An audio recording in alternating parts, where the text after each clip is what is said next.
Hi అండి అందరికీ, నేను మీ Anusha Krishna. Welcome back to our channel.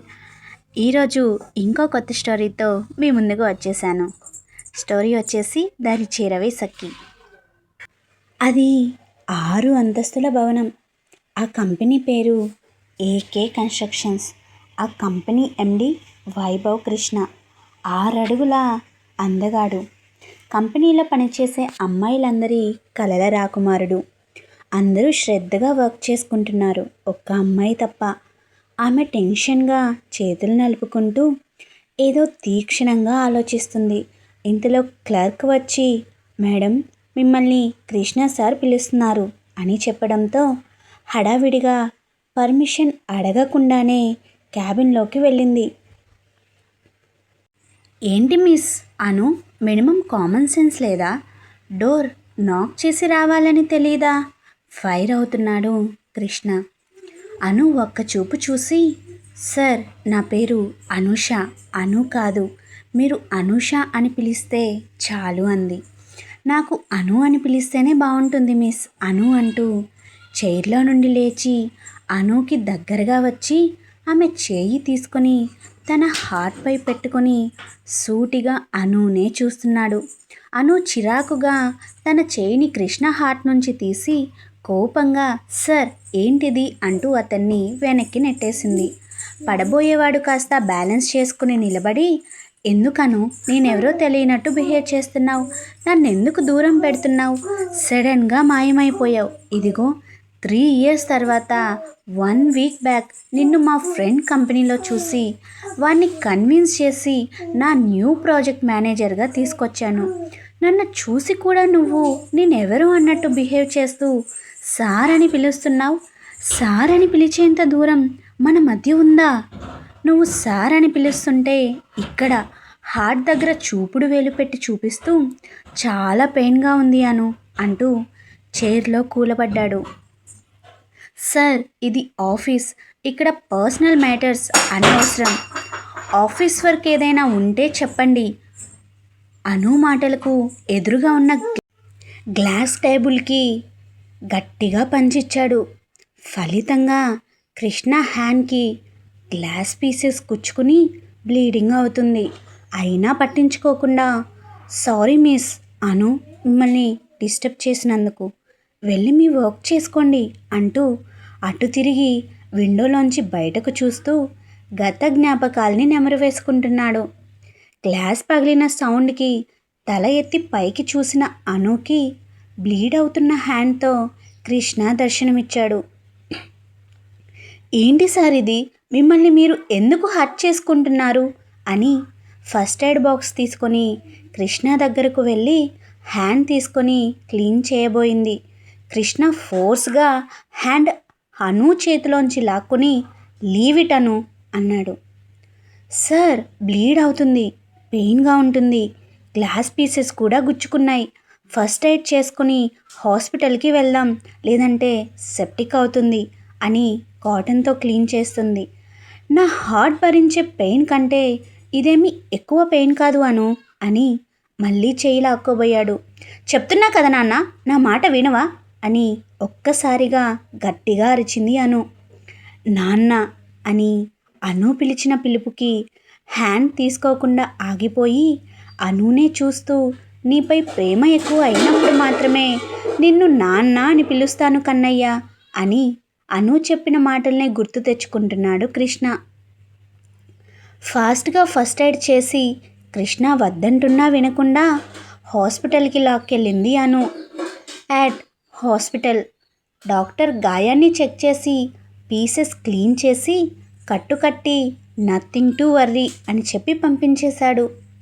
అను కృష్ణ కిందకు వచ్చేసరికి డ్రైవర్ డోర్ తీసి నిలబడి ఉన్నాడు. కృష్ణ అను బ్యాక్ సీట్లో కూర్చుంటుందని వెళ్ళి బ్యాక్ సీట్లో కూర్చున్నాడు. కానీ అను మాత్రం వెళ్ళి డ్రైవర్ పక్క సీట్లో కూర్చుంది. డ్రైవర్ FM ఆన్ చేశాడు.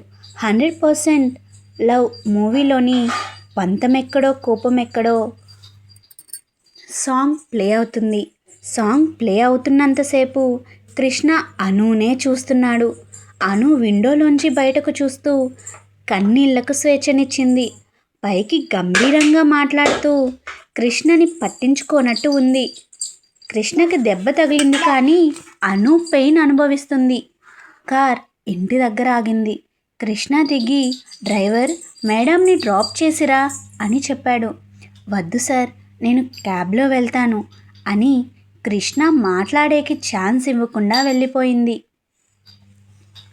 అను క్యాబ్ బుక్ చేసుకొని హాస్టల్కి వెళ్ళింది.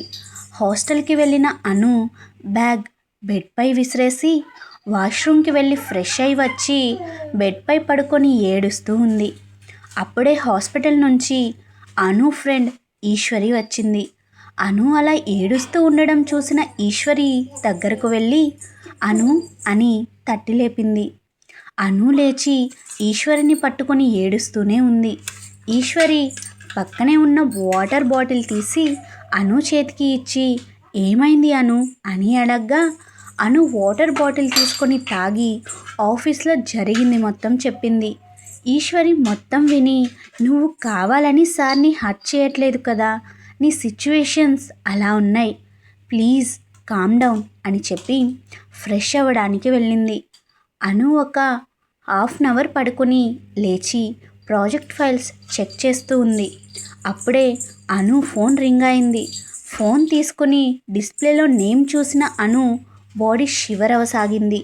వణుకుతున్న చేతులతో అను ఫోన్ లిఫ్ట్ చేసి హలో అంది. ఏంటి బంగారం, ఫోన్ ఎత్తడానికి ఇంత టైం పట్టింది, నేనంటే భయం పోయిందా? గంభీరంగా వినిపించింది అతని గొంతు. ఆ మాట విన్న అను కంగారుగా లేదు, కొంచెం పనిలో ఉన్నాను, క్షమించండి అని ఏడుపు గొంతుతో అడిగింది. ఏంటి బంగారం ఏడుస్తున్నావు? నీ నుండి నాకు ప్రేమ కావాలి, ఏడుపులు పెడబొంపులు కాదు. ఈ ఏడ్చేదేదో నా కోసం ఏడిస్తే మన పెళ్ళవుతుంది కదా, ప్లీజ్ అర్థం చేసుకో బంగారం బుజ్జగిస్తున్నట్టు అన్నాడు అతడు. ఛీ, నీలాంటి కుక్కని చేసుకోవడానికి నేనేమి పిచ్చిదాన్ని కాదు, ఎందుకు ఫోన్ చేశారో చెప్పండి అని అంది అను. అబ్బా, ఏమన్నా రెస్పెక్టా? నేను ఎంత చేసినా రెస్పెక్ట్ఫుల్గా మాట్లాడుతున్నావు చూడు, నీలో ఈ క్వాలిటీ అంటే నాకు చాలా ఇష్టం బంగారం. అదంతా సరే కానీ నాకు ఒక 10 lakhs కావాలి, ఎంత తొందరగా వీలైతే అంత తొందరగా. ఇవ్వలేదంటే నేనేం చేస్తానో స్పెసిఫిక్గా చెప్పక్కర్లేదనుకుంటా. సరే ఇస్తాను, మీరు తనని ఏం చేయకండి ప్లీజ్ అనగానే ఫోన్ కట్ అయిన సౌండ్.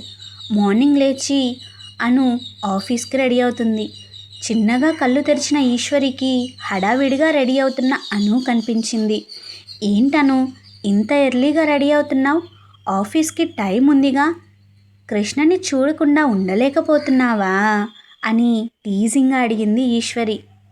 ఈశ్వరి అన్నదానికి ఫేస్ బాధగా పెట్టి ఒక నిట్టూర్పు విడిచింది అను. ఈశ్వరి బెడ్పై నుంచి లేచి అను భుజం చుట్టూ చెయ్యి వేసి అయినో అను, పరిస్థితుల వల్ల నువ్వు కృష్ణకి దూరం అయ్యావు, కానీ నువ్వు దూరం పెడుతున్నా కృష్ణ ఇంకా నీకు దగ్గరవ్వాలి అనుకుంటున్నాడు. తనకి నీ సిచ్యువేషన్ గురించి చెప్తే ఒక్కొక్కరి అంతు చూసి తన ప్రేమ సామ్రాజ్యానికి నిన్ను మకుటం లేని మహారాణిని చేస్తాడను.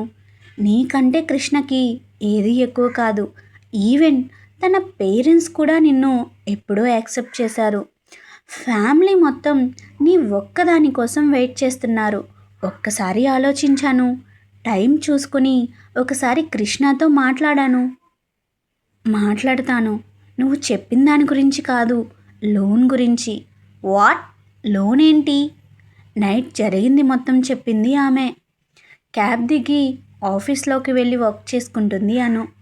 అరగంట తర్వాత తన ఆల్ టైమ్ ఫేవరెట్ కార్ అయిన రోల్స్ రాయ్స్ కార్లోంచి వైట్ ఫార్మల్స్లో హెయిర్ సెట్ చేసుకుంటూ దిగాడు మన 6 feet cutout Krishna. Krishna car దిగి తన క్యాబిన్లోకి వెళ్తూ అనుకోకుండా అను క్యాబిన్ వైపు చూసి ఒక్కసారిగా స్టన్ అయిపోయాడు. స్కై బ్లూ కలర్ టాప్ కింద ఫ్లోరల్ పటియాలా, ఒక సైడ్కే ఒద్దిగ్గా పిన్ పెట్టిన పైట, చెవిలకి చిన్న బుట్టలు, మెడలో ఆంజనేయ స్వామి డాలర్ ఉన్న చైన్, కలువలాంటి కళ్ళు, కోటేరు ముక్కు, లేత గులాబీ కలర్లో ఊరిస్తున్న పెదాలు చూసి నీ అపీరెన్స్తోనే చంపేస్తున్నావుగా అనుకుని తన క్యాబిన్లోకి వెళ్ళి కూర్చున్నాడు. అదే టైంలో ఒక అతను పచ్చని కొబ్బరి తోటలో మంచంపై కూర్చొని తన కొడుకుల్ని తిడుతున్నాడు. ఏరా, అది తప్పించుకుని తిరుగుతుంటే మీరు దాన్ని పట్టుకోకుండా మీ పెళ్ళాలను వేసుకుని డ్యూయట్స్ పాడుకుంటున్నారా? పని చేయడం చేత కాదు కానీ ఆస్తి మాత్రం కావాలి. ఆ ఆస్తి కోసం మనం ఏం చేశామో మర్చిపోయారా? ఇప్పుడు అది బయట తిరిగితే మనకే ముప్పు. తొందరగా అది ఇంటికి వచ్చే పని చూడండి అని చెప్పి అక్కడి నుంచి లేచి వెళ్ళిపోయాడు. ఏంటన్నా ఇది? ఎంతో ప్లాన్ చేసి వాళ్ళ ఆస్తి కూడా మనకే దక్కేలా చేసుకున్నాం. ఆస్తి మనకే వచ్చేసింది కదా, ఇప్పుడు తనతో మనకేం పని? అసలు నాన్న ఏం చేస్తున్నాడో నాకేం అర్థం కావడం లేదు. అది కాదురా, నాన్న ఏం చేసినా ఆలోచించే చేస్తాడు. అనవసరమైన భయాలు పెట్టుకోకుండా నాన్న చెప్పిన పని పూర్తి చేయి. నాకు హైదరాబాద్లో కొంచెం పనుంది. రేపు ఉదయాన్నే బయలుదేరుతున్నా. రావడానికి 1 month టైం పడుతుంది. ఓకేనా? అంటే నాకున్న భయం నీకు కూడా ఉందా? ఎక్కడ తనని చేరదీసి ఇంట్లో ఉంచుకుంటారని కదా నీ భయం కూడా? అలా ఏం లేదు, కానీ తనని ఎందుకు తీసుకురమ్మంటున్నాడో అర్థం కావట్లేదు. మే ఐ కమిన్ సార్ అని పర్మిషన్ అడిగి కృష్ణ క్యాబిన్కి వెళ్ళింది అను. సిస్టంలో వర్క్ చేస్తున్న కృష్ణ అను రావడంతో అను సైడ్ చూసి కూర్చో అను అన్నాడు. సార్, మీతో కొంచెం మాట్లాడాలి అంటుందంటే తను ఎందుకు చెప్పకుండా వెళ్ళిపోయిందో ఇప్పుడేమైనా చెప్తుందేమో అని మనసులో అనుకుని చెప్పను అన్నాడు. సార్, అది నాకు ఒక 10 lakhs లోన్ కావాలి. వాట్? నాకు కొంచెం అవసరం ఉంది సార్. It's emergency. మంత్లీ నా శాలరీలోంచి డిడక్ట్ చేసుకోండి. ఇప్పుడు నేను అడిగినా తను నిజం చెప్పదు. అసలు ఏం జరిగిందో నాకై నేనే తెలుసుకుంటాను అని అనుకుని, ఓకే మిస్ అను, ఆ ఫార్మాలిటీస్ ఏవో చూసుకుని పేపర్స్ తీసుకురండి, సైన్ చేస్తాను. Thank you so much sir అని చెప్పి అక్కడి నుంచి అను వెళ్ళిపోయింది. అను లోన్ గురించి చెప్పి తన క్యాబిన్కి వెళ్ళిపోయాక కృష్ణ చైర్లో వెనక్కి వాలి కళ్ళు మూసుకున్నాడు. ఒక్కసారి గతం తన కళ్ళ ముందు మెదిలింది. నవ్వుతున్న అను ముఖం ఒక్కసారి కళ్ళ ముందు మెదిలి మాయమైపోయింది. ఎంతో అందమైన ప్రేమ కథ వారిరువురిది. 100 ఏళ్ళు సంతోషంగా తన ప్రియసఖి అనుతో గడపాలని ఎన్నో కలలు కన్నాడు. అనుకున్నదే జరిగితే అది జీవితం ఎందుకు అవుతుంది? ఆ కలలన్నిటినీ కాలరాసింది కాలం. ఫలితంగా 3 సంవత్సరాలు తన ప్రియురాలి ఎడబాటు. ఎంత వెతికినా దొరకలేదు. అనుకోకుండా ఆమె కనిపించడం అతనికి ఓ వరం. కానీ ఆమె ప్రవర్తన అతనికి అంతు చిక్కట్లేదు. ఆలోచనలతో కొట్టుమిట్టాడుతున్న సమయంలో మోగింది కృష్ణ ఫోన్. డిస్ప్లేలో నేమ్ చూశాడు. అది వాళ్ళ ఇంటి పని మనిషి నాగమ్మ. ఫోన్ లిఫ్ట్ చేసి హలో అన్నాడు. ఆమె చెప్పింది విని ఒక్కసారి తూలి పడబోయినవాడు చైర్ సహాయంతో నిలదొక్కున్నాడు. నువ్వు ఏం టెన్షన్ పడకు నాగి, నేను 10 నిమిషాల్లో అక్కడ ఉంటాను అని ఫోన్ పెట్టేశాడు. నాగమ్మ చిన్నప్పటి నుంచి కృష్ణని పెంచింది. కృష్ణ ఆ చనువుతోనే తనని నాగి అని పిలుస్తాడు. కృష్ణ అనే కాదు, ఇంట్లో అందరూ అలానే పిలుస్తారు. ఆమెను ఎప్పుడూ వాళ్ళు పని మనిషిలా చూడలేదు, ఇంటి మనిషిలానే భావిస్తారు. 10 నిమిషాల్లో వస్తానని నాగికి చెప్పి హడావిడిగా కార్ తీసుకుని బయలుదేరాడు. కృష్ణ అలా హడావిడిగా వెళ్ళడం అను చూపు దాటిపోలేదు. ఏదో ఇంపార్టెంట్ మీటింగ్ ఉండి వెళ్ళాడనుకుంది. ఇక్కడ మామిడి తోటలోంచి అన్నా తమ్ముళ్ళు రాజేష్, రూపేష్ ఇద్దరు ఇంటికి వచ్చి కాళ్ళు చేతులు కడుక్కొని డైనింగ్ టేబుల్ మీద కూర్చున్నారు. పెద్ద కోడలు సరిత వచ్చి అన్నం వడ్డించింది. విజ్జు ఎక్కడికి వెళ్ళింది వదినా అడిగాడు రూపేష్. రూమ్లో ఉంది చెప్పింది సరిత. మామయ్య గారు ఎందుకు రమ్మన్నారు అని సరిత అడగ్గా తోటలో జరిగిందంతా చెప్పాడు రాజేష్ తన భార్యకి. ఇప్పుడు ఆ మహాతల్లితో ఏం పనంట మామయ్య గారికి అని నిష్ఠూరమాడుతూ ఇద్దరూ తినడం పూర్తవడంతో లోపలికి వెళ్ళిపోయింది సరిత.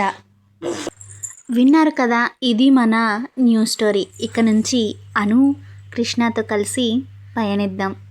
హైప్ మీద క్లిక్ చేసి పాయింట్ ఇవ్వడం మాత్రం మర్చిపోకండి. This is Anusha Krishna signing off.